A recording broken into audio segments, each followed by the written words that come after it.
이번 주 포항 MBC 뉴스를 다시 짚어보는 코너. 포항 MBC 뉴스 유튜브에서만 만날 수 있는 특별한 시간. 관행의 얽매인 방송 포맷에서 벗어나 유튜브 갬성으로 진행되는 포항 MBC의 혁명적인 4차 언론혁명. 포항 MBC 뉴스 브리핑 시작합니다.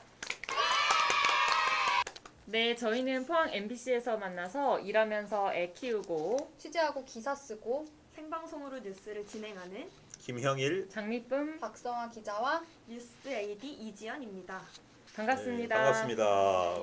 네, 이번 주에 논란이 됐던 한수원의 월성 1호기 감사 결과가 나와가지고 좀 논란이 많이 되고 있습니다. 지금 국감 기간이기도 한데 국감에서도 지금 관련해서 내용이 많이 나오고 있어요. 그래서 지금 감사 결과가 화요일에 나왔는데 내용이 어떻게 되죠? 그러니까 결론부터 말씀드리면은 그러니까 수익은 낮게 추정했는데 비용은 과다 추정됐다 이런 얘긴데요. 그러니까 전기 판매 단가 수익이 낮게 추정됐고, 근데 그렇기 때문에 이제 그 경제성 부분에서 불합리하게 좀 낮게 평가됐다 이런 이야기였는데요. 근데 여기서 중요한 거는 이제 이번에 감사 대상이 이제 경제성만 감사를 했던 거거든요. 근데 그 조기 폐쇄를 했을 때, 이거 조기 폐쇄라고도 하면 안 된다고는 하는데, 아무튼 그 가동 중단을 했을 때, 그러니까 그 경제성만 따져서 중단을 한 건 아니잖아요. 그렇기 때문에 안전성이라던가 지역의 수용성 등 이런 문제는 감사 범위에서 제외를 했단 말이에요, 감사원도. 그렇기 때문에 감사원도 스스로 이제 이번 감사 결과가 가동 중단의 전반적인 그리고 종합적인 판단을 하는 데는 한계가 있다라고 언급을 했습니다. 두 가지를 제한 이유로 명시했는데, 하나는 월성 1호기 조기 폐쇄 결정의 타당성에 대해서, 또 두 번째 한수원 이사들의 배임 행위 해당 여부에 대해서 이제 감사를 요청을 했고요. 그래서 타당성, 이 결정이 타당했느냐 여부는 이번 감사에서 결국은 타당했는지 안 했는지 알 수 없다. 어떻게 보면 그 타당성에 대한 판단을 하기에는 한계가 있다. 왜냐하면 경제성 부분에 대해서만 우리들이 검토를 했기 때문에 안전성이라든가 지역 수용성 같은 부분들은 이번 검토에서 감사에서 이제 제외됐기 때문에 알 수 없다 이런 식으로 판단을 했기 때문에 사실 이번 감사가 사실 결과적으로 봤을 때 무슨 의미가 있나 싶기도 해요. 그렇죠. 사실 원전에서 제일 중요한 게 안전성인데 안전성에 들어가는 비용은 이게 가만히 안 된 거잖아요. 이번 감사에서는. 그렇죠. 그래서 실제로 뭐 이런 원전 단체 환경 단체에서는 얘기하는 게 같은 유산 원전이 이제 캐나다에 있는데 거기에서는 이게 그 계속 운전하는 어떤 안전성을 보강하는 비용으로 한 3조 이렇게 들었다는 거예요. 그래서 안전성 검사하는 데만 5천억에서 6천억 정도 들었는데 월성 1호기 같은 경우에는 지금 보강하는데 6천억 정도 들었거든요. 그러니까 사실 뭐 3조에 비하면 거의 뭐 한 6분의 1 정도밖에 보강이 안 된 거예요. 안전성 보강이. 그런데 월성 1호기 같은 경우에는 그리고 실제로 안전성 문제 때문에 폐쇄된 거거든요. 이게 월성 1호기가 80년대에 만들어져 가지고 지금 노후 원전이고 이미 설계 수명이 다 지났고 그래서 이게 수명 연장할 때도 굉장히 이제 논란이 많이 됐단 말이에요. 그래서 법원에서도 이야기한 게 이 월성 원전 1호기의 그 수명 연장을 결정할 때 최신 기술 표준으로 최신 기술 기준으로 이 월성 1호기를 보강을 해야 되는데 돈을 들여가지고 최신 기술 기준으로 하지 않았다는 거예요. 그러니까 안전성을 담보할 수 없고 다른 원전들에 비해서 덜 안전하다라는 걸 이제 법원이 인정을 해가지고 이거를 더 수명 연장을 하고 더 가동을 하는데 문제가 있다라고 이야기를 한 건데 지금 그런 얘기는 이번 감사원 결과에는 전혀 없기 때문에 이런 안전성을 굉장히 중요시하는 입장에서는 이번 감사원 결과가 뭐 크게 의미가 없다, 반쪽짜리다 이렇게 얘기할 수밖에 없는 거죠. 그리고 뭐 어떤 자꾸 이제 문재인 정부의 탈원전 정책과 연관시켜 가지고 야당에서는 이야기를 하는데, 사실 탈원전 정책 발표 이전에 법원에서 어떤 이런 판단을 내린 거죠. 그럼요. 그래서 월성 1호기 수명 연장 과정상에서 문제가 있었다. 또 거기에서 과정상에서 방금 말씀하셨듯이 안전성 기준이라든가 이런 것을 제대로 지키지 못했다. 네. 하자가 있었다. 어떻게 보면 이런 판결을 내린 거기 때문에 사실 이런 감사가 과연 뭐 지금 어떤 의미가 있는지 저는 사실 좀 할 때부터 좀 의아했습니다. 그래서 지역 주민들도 좀 여기에 대해서 반응을 이번에 보였죠. 감사 결과 나오고 나서. 네, 그렇죠. 이제 저희 리포트 인터뷰를 보시면 아시겠지만 주민 이 감사 결과에 대해서 정치인들이 굉장히 왈가왈부를 많이 했어요. 근데 이제 그 주민들은 평소에는 원전의 안전성에 대해서 외면해 왔는데 지금 이제 와서 여기에 관심을 보이면서 이거를 정쟁의 도구로 삼고 있는 것 같다라고 말을 했고요. 그리고 이제 뭐 월성 1호기 가동이 중단된 이후에 체내 방사성 물질 수치가 줄어들었대요. 그래서 이분 인터뷰 내용을 보시면 이거 하나만 이제 정지를 했는데도 수치가 줄었는데 이게 주민들한테는 얼마나 좋은 일이냐. 그래서 그 이거에 대해서 왈가왈부하는 정치인들에게 이제 무엇을 위해서 정치를 하는지 모르겠다라는 식으로 이제 얘기를 하셨습니다. 네, 이분이 그때 당시에 올해 초였나? 제가 이제 리포트도 했었잖아요. 예. 그때 그 양원영 의원이랑 황분희 어르신께서 국회 가서 그 기자회견도 하시고 하셨거든요. 그러니까 월성 1호기만 그때 중단을 했는데 이제 그 사람들의 몸속에 있는 삼중수소라는 물질이 그 전이랑 후랑 체내 그거를 확인했을 때 굉장히 많이 줄었거든요. 그래서 어르신께서도 그때 왜 이러면 주민들한테 좋은 건데 도대체 그렇죠. 뭐를 위해서 정치를 하는 거냐 이렇게 다시 한번 말씀하시더라고요. 그러니까 이게 탈원전 정책 발표 전에 그 법원에서 판결을 내렸다고 했는데 그 당시 이제 그게 어떤 소송이었냐면은 경주 시민 2,100명 정도가 이 원안위를 상대로 수명 연장을 결정한 원안위를 상대로 해가지고 이 월성 1호기를 수명 연장을 다시 없었던 걸로 해달라. 그러니까 결국엔 중단해달라는 얘기죠. 월성 1호기 가동을. 그렇게 해서 소송을 냈거든요. 시민들의 어떤 그런 절박한 요구, 원전 안전에 대한 어떤 그런 염원 이런 거를 사실 이렇게 감사원의 경제성만 판단한 것만 가지고 이렇게 한다는 거는 저는 약간 좀 그런 주민들에 대한 좀 무시나 혹은 뭐 모욕 뭐 이런 게 아닌가. 지금 막 공방이 막 벌어지고 있잖아요. 그래서 잘했냐 못했냐 이러면서. 그래서 뭐 지금 이번 국감 기간에도 여야가 이 감사원 이 월성 원전 1호기 감사 결과에 대해 놓고 여러 가지 공방을 많이 벌였습니다. 그래서 야당은 지금도 이제 이번 감사 결과가 결국은 경제성을 낮게 고의적으로 평가해가지고 멀쩡한 원전을 의도적으로 가동 중단한 거 아니냐 이렇게 해서 정부를 지금 몰아붙이고 있고요. 그리고 또 관련자 12명을 이제 직권 남용 등의 혐의로 현재 고발한 상태입니다. 거기에 대해서 여당은 월성 원전 1호기 폐쇄는 안전성을 생각했을 때 너무나 당연한 결과였고 또 탈원전 정책과도 무관하다. 이거는 아까도 말씀드렸듯이 뭐 어떤 이런 그 원안위에서 이 수명 연장을 하는 결정하는 과정 자체에 문제가 있었기 때문에 절차상의 문제가 있었기 때문에 이거는 탈원전 정책이나 이런 거 관계없이 안전성이 담보되지 않은 상태에서 수명 연장을 노후 원전을 수명 연장하는 것은 맞지 않다. 이런 식으로 해서 양측에 좀 공방이 계속 오가고 있는 그런 상황이죠. 그리고 또 이 전체적인 내용들과 관련해서 그러면 이런 감사 결과가 나왔는데 앞으로 어떻게 될 거냐 이렇게 이제 물어보니까 산업부 입장은 산업부나 한수원 모두 다 이 재가동하는 건 불가능하다. 지금 야당에서는 재가동해라 뭐 이런 요구까지 지금 하고 있는데 이미 다 결정이 난 부분이고 영구 폐쇄가 결정이 난 부분을 재가동하는 것은 불가능하다. 이런 그 입장을 표명했습니다. 그래서 과연 그러면 월성 1호기 같은 경우는 이렇게 영구 정지, 영구 폐쇄 이제 결정이 다 났고 누가 봐도 절차상으로 다 이제 뭐 끝난 문제인데 왜 이렇게 그러면 야당에서 이 부분을 짚고 계속 좀 문제를 제기하느냐 이랬을 때 이제 환경단체 쪽에서는 좀 의구심을 가지는 게 결국 이것은 문재인 정부의 탈원전 정책에 대해서 브레이크를 걸기 위한 거 아니냐. 지금 핵산업계라든가 또 친원전 산업계 쪽, 학계 뭐 이런 쪽들과 결부해서 결국은 원전 산업이 축소되거나 좀 줄어드는 부분에 대해 가지고 그쪽 산업계 이익을 대변하는 거 아니냐 뭐 이런 이제 우려의 목소리를 환경단체 쪽에서는 의구심을 가지고 이야기를 하고 있고요. 또 신한울 3, 4호기 같은 경우는 지금 문재인 정부 출범 이후에 신규 원전은 더 이상 추진하진 않겠다라고 이제 네네. 백지화 선언을 한 이후에 네. 그 계획이 이제 전부 다 백지화됐단 말입니다. 그런데 이제 이 부분에 대해서 계속 이제 어떤 희망의 끈을 놓지 않는 것 같아요. 그래서 이 부분을 다시 추진해야 되는 거 아니냐, 이런 이제 분위기라든가 여론들이 좀 나오기 위한 어떤 사전 정지 작업이 아니냐, 뭐 이런 의구심도 환경단체에서는 제기를 하고 있어요. 최근에 또 우리 울진 지역에서도 또 그런 요구가 또 나오기도 했습니다. 실질적으로 3, 4호기를 좀 재개해라.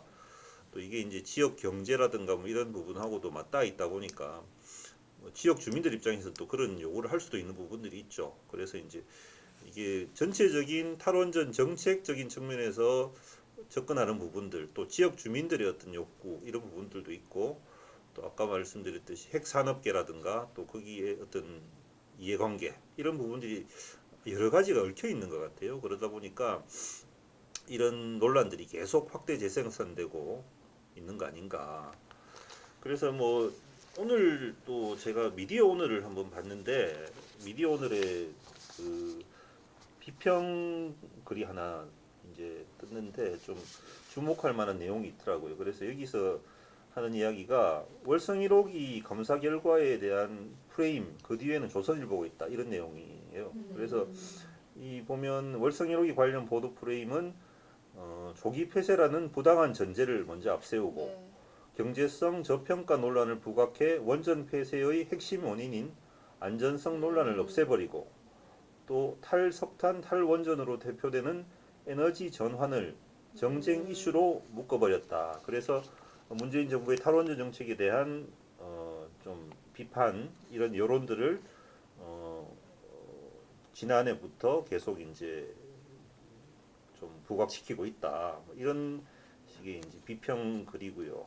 그래서 실질적으로 감사원, 특히 이제 월성원전 1호기 감사와 관련해서 감사원이란 키워드 그리고 월성이란 키워드를 가지고 빅카인즈, 빅데이터 시스템 빅카인즈를 통해서 한국언론진흥재단이 분석을 했는데, 그 결과 조선일보에서 164건 이제 이 관련된 기사 건수가, 중앙일보에서 79건, 동아일보 39건, 문화일보 90건, 한국경제 75건, 이렇게 매일경제 64건, 이렇게 이제 경제지라든가 아니면 그 우리가 보수 언론이라고 이야기하는 이런 조중동 보수 언론이라고 이야기하는 이런 언론사에서 집중적으로 이 문제를 좀 많이 거론하고 했다, 이런 이제 내용들이에요. 근데 저도 지금 그런 조중동이나 이런 일부 보수 언론들의 어떤 언론에 대한 보도가 굉장히 정파적이라고 느끼는 이유가, 과거에 지금 문재인 정권 들어서기 전에는 이 보수 언론들이 원전 문제를 거의 다루지 않았단 말이에요.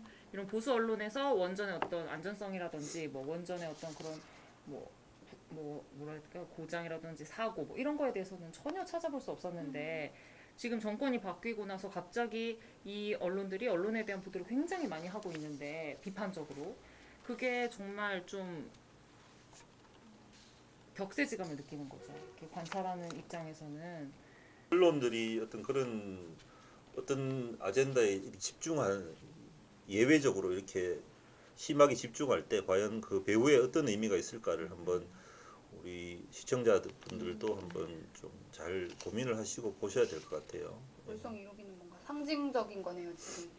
그렇죠. 뭐 지금 현재 문재인 정부의 탈원전. 탈원전 정책에 대해서 과연 그 반대편에 있는 사람들이 어떤 목소리를 내고 있는 건지, 그리고 과연 그러면 탈원전 정책에 대해서 우리가 과연 이게 바람직한 지향점인지 아닌지, 뭐 이런 거에 대해서 얼마든지 저는 토론할 수 있다고 생각해요. 그래서 탈원전이 뭐 나쁘다 좋다 이런 건 토론할 수 있는데, 불필요한 논쟁은 사실 좀 우리가 좀 필요 없지 않나. 특히 뭐 월성 1호기 같은 경우는 이미 다 끝난 문제라고 저희들 보고 있는데, 이런 문제를 두 번, 세 번 끄집어내서 다시 이야기하는 거는 여러모로 소모적이고 낭비적이지 않나, 뭐 이런 생각이 듭니다. 이번 사태를 보면서.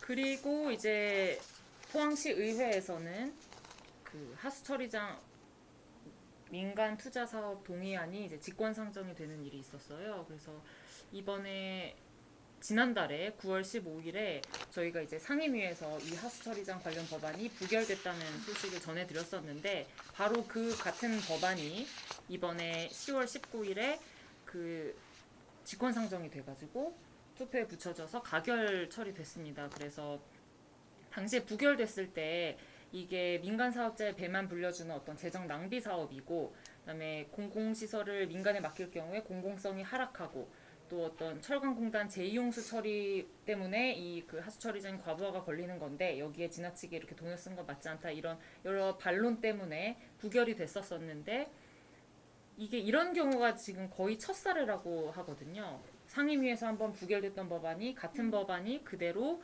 본회의에 직권상정돼서 가결된 경우가, 그래서 지금 이 한 20여 명 정도가 그 직권상정에 참여를 했어요. 그 발의에 공동 발의한 걸로 되어 있고, 또 상임위 담당의 복지환경위원장이 이제 직접 발의를 하기는 했는데, 또 어쨌든 뭐 복지환경위원장이 직접 발의하긴 했으나 그러나 상임위의 기능을 무시했다, 상임위의 어떤 역할을 역행했다, 이런 이야기가 계속 나오고 있고, 또 시의회가 어떤 포항시의 어떤 대변자냐, 포항시가 이 하수처리장 법안을 강력하게 밀어붙이고 있는 상황이었기 때문에 포항시를 대변해가지고 이렇게 일부 의원들이 하는 거는 맞지 않다, 의회 책무를 져버렸다, 이런 이제 비판이 나오고 있는 상황이고요. 논란이 계속되고 있습니다. 저는 이 부분을 보면서 좀 의아했던 게 뭐냐면, 상임위에서 이런 부분들이 한 차례 부결될 수는 있는데 그러면 다시 또 상임위에서 뭐 재논의를 또 할 수도 있지 않습니까, 그죠? 그렇죠. 조금 이제 뭐 좀 네. 수정을 한다거나 수정을 해서. 한다든가 뭐 안건을 좀 다시 한번 논의하면서, 네네.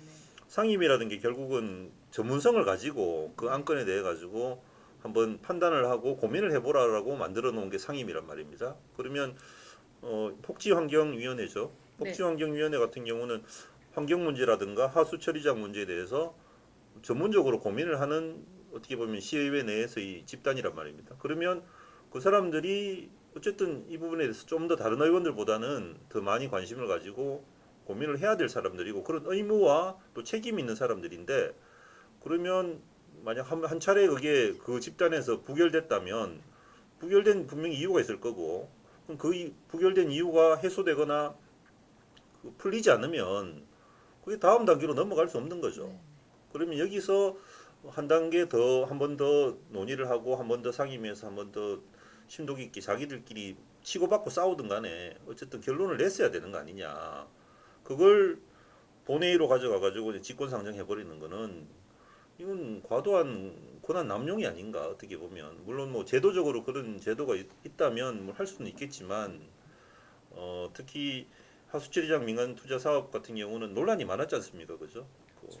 특혜 의혹도 있고 네. 여러 가지 논란이 많았는데, 집행부 어떤 입장을 그렇죠. 예, 따라 대변하는 듯한 느낌을 주면서 이렇게, 저희가 뭐 거수기 이런 표현 한 번씩 쓰잖아요. 근데 이번에도 좀 그런 비판을 받고 있는 거죠.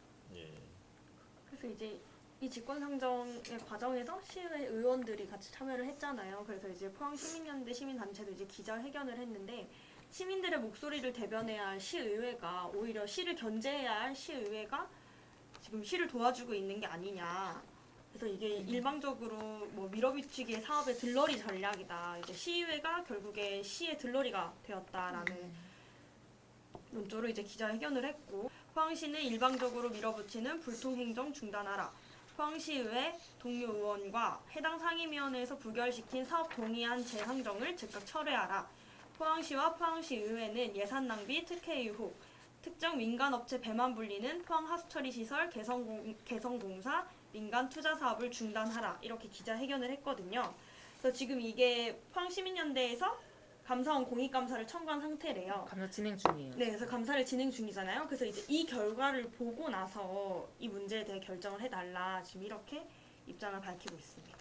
네, 그리고 의회에서 그 최근에 그 비탈 검의회라고 그 정당에 관계없이 이제 7명의 의원들이 모여가지고 이제 연구 모임, 연구 단체를 구성을 했는데요. 네, 이 하수 처리장 증설 문제에 대해서 그 연구 용역을 올렸는데 이 비용도 지금 이제 의회에서 그 부결을 시킨 거죠. 그렇죠. 그래서 네. 이제 연구를 못 하게 됐어요. 이게 원래 1,000만 원 이상인 용역에 대해서 이제 연구 용역에 대해서 심의를 하게 돼 있거든요. 포항시 같은 경우에도 이제 뭐 여러 가지 시정을 하면서 용역을 할 거 아니에요. 근데 이제 1,000만 원 이상부터 하고 그 이하 금액에 대해서는 특별히 뭐 이렇게 뭐 심의를 엄격하게 하지는 않는데 이번에 그 하수처리장 관련 용역이 850만 원이어가지고 그 1,000만 원 미만이잖아요. 그래서 사실 이게 뭐 이렇게 막 부결까지 시키고 이럴 거는 아니라고 이제 의원들은 보고 있었는데 또 이제 의원들의 어떤 자율성과 뭐 창의성, 뭐 이런 독립성 이런 걸 보장하는 차원에서 근데 이제 그게 이번에 부결이 되는 바람에 좀 이렇게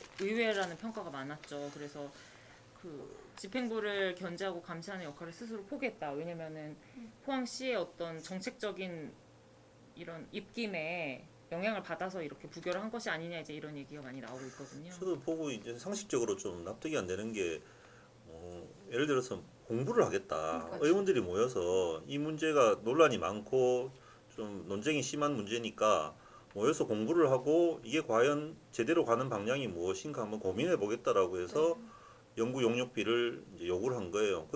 그 비용도 뭐 아주 많으면 그렇죠. 이제 또 고민을 해보겠는데 850만 원 정도면 포항시 뭐 시의회 규모라든가 이런 걸 봤을 때 그렇게 큰 돈은 아니거든요. 그럼 뭐 이 돈을 가지고 뭐 외유를 가거나 아니면 어디 뭐 놀고 먹겠다는 것도 아니고 공부를 하고 같이 고민을 해보겠다는 건데 이런 것들을 동료 의원들이 하겠다는 걸 그냥 막아버리고 못하게 한다는 건 저는 모르겠습니다. 상식적으로 이해가 안 되고 그래서 이제 의혹을 가질 수밖에 없는 게 결국은 이게 포항시가 중점적으로 추진하는 사업이다 보니까 네.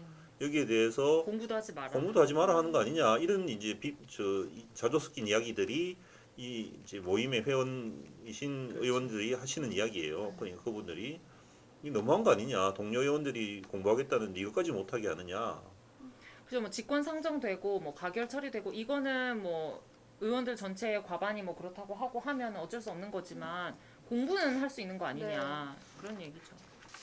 우리 뭐 애들 공부 열심히 하겠다 하면 학원도 일부러 보내주고 하는데 하겠다 하는데 뭐 못하게 그거는 하는. 아깝지가 않거든요. 막 공부하겠다 그러면 뭐 아, 진짜요? 몇십만 원 들더라도 이렇게 보내주고 싶은데 공부 안 하겠다는 애들이 문제거든요. 근데 공부하겠다는데 공부하는 게 싫은 이해가 안 거군요. 되네요.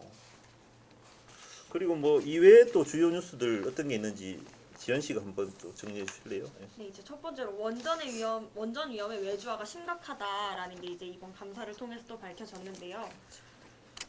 지금 보시면 2014년에 이제 원전과 관련해서 사망하신 분이 총 4분인데요. 이분들이 다 한선 정규직 직원이 아닌 협력업체 직원이었어요. 그래서 이제 추가적으로 더 살펴보니까 지난 10년 동안에 원자력 발전소에서 사고로 숨진 협력업체 직원이 모두 총 9명인데 네. 이게 다 정규직 직원이 아니고 협력업체 직원이라는 거죠. 네. 그리고 부상자 역시 따져봤더니 지난 5년 동안 한선 직원이 11명인데 비해서 협력사 직원은 50명이었대요. 그래서 이거를 비교를 해보면 거의 5배 차이가 나는 거죠. 그래서 이게 결국에는 그 원전에 직접 들어가는 사람들이 한선 직원이 아닌 협력업체 직원들이기 때문에 부상자나 사망자도 더 많이 나오는 것이다 라는 문제가 지적이 됐어요.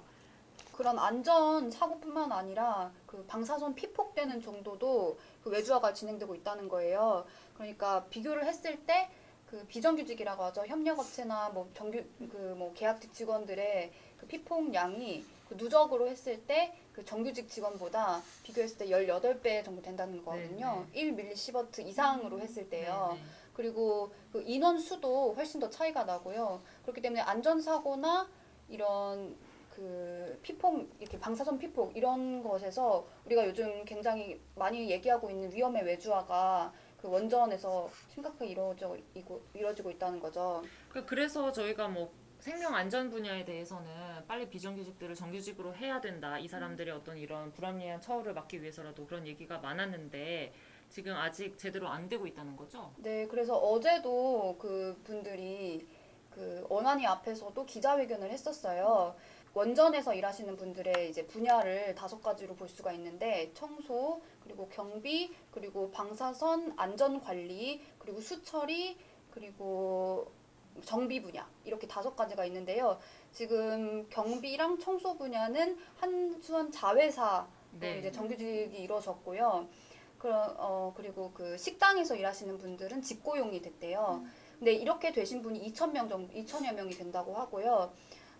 근데 나머지 이제 한 5,000여 명이 훨씬 아까 말씀드린 방사선 안전을 네. 관리한다던가 직접 들어가서 정비를 한다던가 이런 업무를 하고 계시는데 말씀하신 것처럼 생명 안전과 관련이 있는 분야인데 전혀 이루어지지 않고 있다는 거죠. 이런 부분들이 결국은 피폭이 많이 되고 그렇죠. 그죠? 피폭도 많이 되고 사고의 위험도 더 높으신 그러니까 분들인 피폭량 거죠. 총량이 많다는 거는 18배나 많다는 거는 결국 그런 업무에 훨씬 더 많은 이런 협력업체 직원들이 투입되고 있다라는 네, 그런 이야기겠죠, 그렇죠? 네네네. 그러니까 네. 이런 부분에 대해서 정규직화가 빨리 이루어져야 된다는 이야기고. 네네네. 정부에서 이거를 뭐 국정 과제로 처음부터 공약을 했었고 그런 거면은 빨리 이게 어떻게 뭐 결과가 나와야 되는데 지금까지도 뭐 이루어지지 않고 있고 뭐 국회에서 뭐 토론만 몇 번 하고 얘기는 계속 하고 있는데 진전이 되고 있는 게 없다는 거죠. 그리고 말씀하신 그런 아까 뭐 비정규직 문제라던가 피폭력 문제 뭐 이런 것들이 매년 국감에서 반복됐던 거잖아요. 그렇죠. 그렇죠? 예. 네, 근데 매년 이렇게 얘기는 나오는데 해결되는 건 전혀 없다는 게 문제인 거죠. 네, 그리고 또 이번에 월요일에 또 국감에서 저희가 좀 깊게 다뤘던 문제에 대해서 언급이 됐었는데요. 그 이제 실업계 고등학교에 기능 경기 대회라고 있는데 그거에 이제 병폐 문제점들이 그동안 좀 많았다라고 여러 번 좀 보도를 했었는데 이번에 더불어민주당 이탄희 의원이 그걸 국감에서 다시 문제 제기를 했었어요. 이게 사실 그 4월이었죠. 그 경주에 있는 한 공업 고등학교에서 학생이 한 명이 이제 극단적인 네. 선택을 했었단 말이에요. 근데 당시에 이제 제가 뭐 가족분들도 만나 뵙고 그렇게 했었는데 그때 이제 문제가 그 학생이 이 기능 경기 대회를 좀 그만하고 싶다, 이 훈련을 그만하고 싶다. 그런데도 그 유가족 말씀은 학교에서 강압적으로 그걸 계속 하게 했다. 그렇기 때문에 그 스트레스로 아이가 그 이렇게 극단적인 선택을 한 거 아니냐. 그때도 그런 말씀을 하셨는데 이제 경찰 조사에서도 그것이 확인이 됐어요. 최근에 그런 강압이 있었다는 부분이 확인이 돼서 지금 검찰로 넘어간 상태고요. 그래서 이제 그 문제에서 그 사건에서 이제 제일 근본적인 문제는 그런 과다한 경쟁에 애들이 내몰리는 거였잖아요. 사실 그 기능 경기 대회라는 게 원래 학생들을 위한 게 아니란 말이에요. 원래는 그런 기술을 연마하는 그런 분들을 위한 대회인데 그게 어느 순간부터 그 메달을 땄을 때 이게 뭔가 혜택 같은 것들 때문에 이제 학생들이 거기에 이제 항상 참여하게 되고 그걸 위해서 뭐 하루에 9시간씩, 11시간씩 훈련을 받게 됐던 거예요. 또 충격적인 게 그 수당 네. 교사들이 또 수당을 받는다는 게 되게 네, 그랬던 맞아요. 것 같은데. 실제로 그 준서군이 다녔던 학교에서는 그 한 선생님은 같은 경우에는 한 5천만 원 이상 몇 년 동안이죠, 그게? 네, 3년 그게 동안? 2017년부터 2019년까지 그 자동차 정비반을 담당했던 어떤 교사는 2017년도에 2천만 원, 2018년도에 1,800만 원, 2019년도에 1,500만 원 이렇게 총 소상이 주어진다는 거죠. 네. 상을 타면 네, 대회에 그러니까 나가서. 학생이 자기가 지도한 학생이 대회에서 뭐 금메달 따오면 얼마, 은메달 따오면 얼마 이런 식으로 상금이 주어졌다는 거죠 선생님한테. 그러니까 이분뿐만 아니라 실제로 그 준서군을 맡았던 선생님도 2019년에 600만 원을 받기도 했었거든요. 이런 식으로 근데 이게 상금뿐만이 아니라 그 교사들이 승진을 할 때 들어가는 점수 같은 게 있잖아요. 그런 실적 가산점에도 금메달, 은메달, 동메달 따라 이렇게 점수가 나눠져 있고 또 전국 대회, 도대회 이렇게 또 점수가 나눠져 있고 또 뭐 이런 점수나 뭐 상금 이런 것뿐만이 아니라 뭐 해외 연수도 갈 수 있고요. 상 받아오면은 학생이 상 받아오면 선생님이 해외 연수도 갈 수 있고 학교에서도 포상금을 받을 수 있고 또 훈련비도 지원을 받을 수 있고 그러니까 혜택이 좀 어마어마했던 거예요. 교육계에서도 그러니까 정교조 측에서도 이건 애들을 위한 교육이 아니다. 이건 학생들을 위한 게 아니라 교사와 학교들 간의 경쟁에 이 혜택을 위한 경쟁에 애들이 이제 희생되고 있는 거다. 이런 식으로 지적이 계속 있었거든요. 그러니까 교육이라는 것은 기본적으로 우리가 전제하고 있는 게 어떤 학생을 위해서, 학생의 미래를 위해서, 삶을 위해서 특별히 다른 대가를 네. 바라지 않고 가르치고 헌신하는 것이기 때문에 우리가 선생님들을 존경하고 이렇게 하는 네. 건데 이렇게 그렇게 된다고 네. 하면은 그렇죠. 그래서 저는 좀 인상 깊었던 댓글이 있었는데 제가 이렇게 제 리포트 페이스북 댓글을 봤는데 어떤 학생이 학생도 노조 가입해야 된다 이런 식으로 이렇게 댓글을 달았더라고요. 그래서 참 그렇죠. 실업계고 학생들 같은 경우에 뭐 이런 과다 경쟁 이야기도 있었고 그 다음에 또 지나치게 이제 그 뭐죠 그 노동 사각지대에 놓여가지고 지나치게 일을 너무 많이 하고 맞아요. 고용 조건이 맞아요, 굉장히 맞아요. 열악하게 거의 맞아요. 뭐 정식으로 취업하기 전부터 맞아요. 그렇게 네. 착취당하다시피 네. 노동을 그래서 해가지고 그 문제가 이준석은 그 이제 이 학생의 그 기자회견 때 더 먼저 그 학생보다 더 먼저 안타깝게 사고로 이제 있었어요. 예, 숨진 학생의 아버지가 오셨었어요. 그 기자회견장에. 그 학생 같은 경우는 제 기억에 제주도에서 맞아요. 있었던 일인데 네. 그러니까 실업계고 학생들 같은 경우에는 그런 식으로 실습이라고 해가지고 3학년 때 보통 가죠. 네, 실습이라고 해가지고 그 현장에 직접 투입이 되는 거죠. 그렇죠. 그냥 굉장히 노동자가 열악하고 되는 거죠. 굉장히 열악하고 네. 다 기피하는 곳에 네, 그래서 그 학생 같은 경우에도 거기서 일하다가 산재인 그렇죠. 거죠. 그걸로 사망했었는데 그 아버지도 이렇게 계속 목소리 높여서 계속 말씀하시는 게 이런 병폐가 이어져서는 안 된다 이 얘기였거든요. 그리고 이제 포항 지역 같은 경우에 이제 코로나 환자가 13일 만에 이제 또 발생을 했어요. 그래서 105번, 106번 이렇게 해서 그 가족인 걸로 일단 확인이 되는데 지금 105번 확진자 같은 경우에 지금 택시 기사인 것으로 지금 확인이 되는데 처음에 포항시청에서 그 뭐 동선이 다 파악이 돼서 뭐 특별히 뭐 특이 사항이 없다 이렇게 안전 문자를 보냈는데 그 이후에 다시 또 구체적으로 그 택시 차량 번호까지 다 알려주면서 뭐 여기를 현금으로 이용한 사람은 뭐 연락을 해라 이러면서 굉장히 막 자세한 정보를 막 알리고 이래가지고 뒤늦게 그래서 또 이제 시민들의 좀 비판을 많이 받았어요. 그래서 이렇게 애초에 확실하게 분명하게 알려야지 시민들의 불안감이 좀 진정이 될 텐데 그렇게 하지 않고 괜찮다고 했다가 다시 또 막 허둥지둥 다시 문제가 있다라고 하면서 이제 시민들에게 뭐 다시 제보를 해라 이런 식으로 이제 얘기를 하니까 시민들 입장에서는 지금 이런 역학조사나 이런 게 제대로 되고 있는 건지 알 수가 없으니까 불안할 수밖에 없죠. 확진자가 발생했다는 문자가 온 그 뒤로 며칠 뒤에 다시 이 택시 네. 관련된 문자가 왔잖아요. 그러니까 그 동안에 그 택시를 타신 분들이 이렇게 돌아다녔을 수도 있는데 그리고 또 문제가 지금 이 2명 확진자가 어디서 감염이 됐는지 이런 게 지금 밝혀지질 않았어요. 그래서 지금 계속 조사 중이긴 한데 지금 추가 관련해가지고 그 여러 명을 이제 검사를 한 걸로 알고 있는데 아직까지는 지금 확진자 소식이 없거든요. 그래서 이게 대체 어디서 감염이 돼서 지금 감염원이 좀 불분명한 거네요. 네, 그래서 좀 조심해야 될 것 같습니다. 네. 오늘 저희 뉴스 브리핑은 여기까지인데요. 앞으로도 좋은 소식 들려드리도록 노력하겠습니다. 감사합니다. 감사합니다.